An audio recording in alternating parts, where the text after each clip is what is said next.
urugendo rwe rwakomeje mu mujyi wa Kigali mu mwaka wa 2012 ubwo yaraje kuhakomera aza no guhita yinjira muri korali Injilbora aho yagiye ibihe byiza. Aje kumenya ko hari eperi Karugira njya mu materaniro bisanzwe ngezeyo baranakira mbona korali yaririmbye mbona yaririmbye neza numva ndayishimiye cyane.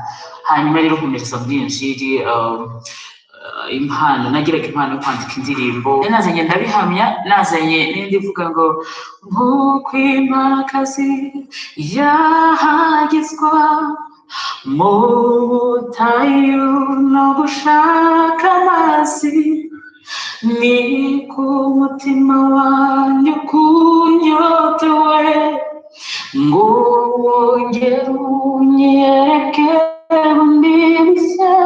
Imana yaje kumusanga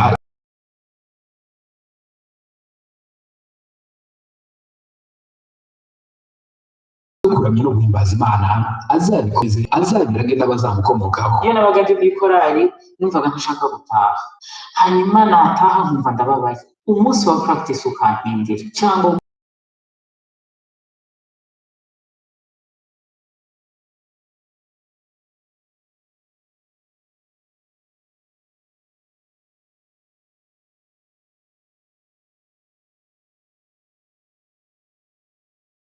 gukora ibintu by'agaciro. Turicara tudesida ko hari umwana wacu tuzabiraga, tumuhitamo, turicara turamusengera, tumuhumuragiye kandi arahari. Biragaragara nyine ko dukunda kumwita Jessica w'ejo, arahari rwose, azabikora kandi azabikora neza. Mu rugendo Jessica amaze akorera Imana amaze kugira indirimbo nyinshi ndetse Imana yazikoresheje muri imitima ivura n'imvune z'abantu bayo. Jessica ntabwo azibagirwa ubuhamya bw'aba bana. Abana babiri b'abahungu, mama we niwe wampamagaye ambwira ayo makuru ko bari bamaze igihe kinini badasinzira.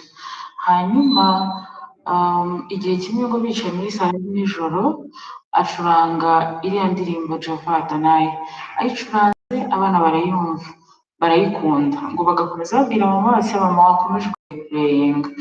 Hanyuma mama wabo amaze kuruha arababwira ati jyewe nshaka kuryama nawe mugende mu cyumba. Ariko mu by'ukuri ngo bajyaga mu buriri ntibasinzire bakora ibitotsi pe. Hanyuma ngo arabasengera, amaze gusenga aragenda bajya mu cyumba ngo baramubwira mami wapureyinze ino ndirimbo tugakomeza tuyumva.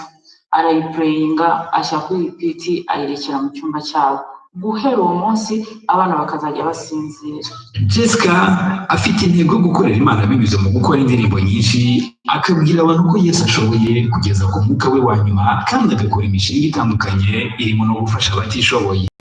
Rero nasanze Imana yarampamagariye guhumuriza imitima yihebye, nkakomeza abababaye, ariko kandi nkanabafasha mu buryo bufatika. Kuko kubwira umwana uri muri situation nk'iyo nari ndimo yo kuba adafite mama we ngo humura komera, ibyo ntibihagije, ahubwo akeneye kuba niba nta hantu afite aba wamwiyegereza ukamushakira aho kuba. Niba atabona minerval mu buryo bumworoheye ukamwiyegereza ukamwishyurira minerval akiga neza. Rero ndi kubitekereza muri ubwo buryo. Mfite projet yo gukora imishinga yo gufasha abana. Iyo asubije amaso inyuma akibuka uko Imana yabanye nawe arayishimira cyane. Mu byo yishimira harimo agakiza yamuhaye ku buntu bwayo, umuryango mwiza ndetse n'inshuti nziza zimukunda zimushyigikira. Ahora asabira inshuti ze ibyiza bituruka ku Mana. Umuryango mwiza nishimiye cyane. Hanyuma nishimira undi muryango Imana yamuhaye biturutse mu mpano mfite, abakristo muri rusange, abatari abakristo se abataba mu nsengero cyane. Abo bantu Imana yarabampaye, mbagiriraho umugisha, mbagiriraho igikundiro. Abanyamakuru mwagize neza, nabagiriyeho umugisha, muri abantu beza cyane. Ni mwebwe mwatumye abanyarwanda bamenya, ni mwe mwatumye abantu bose bicaye hano bamenya.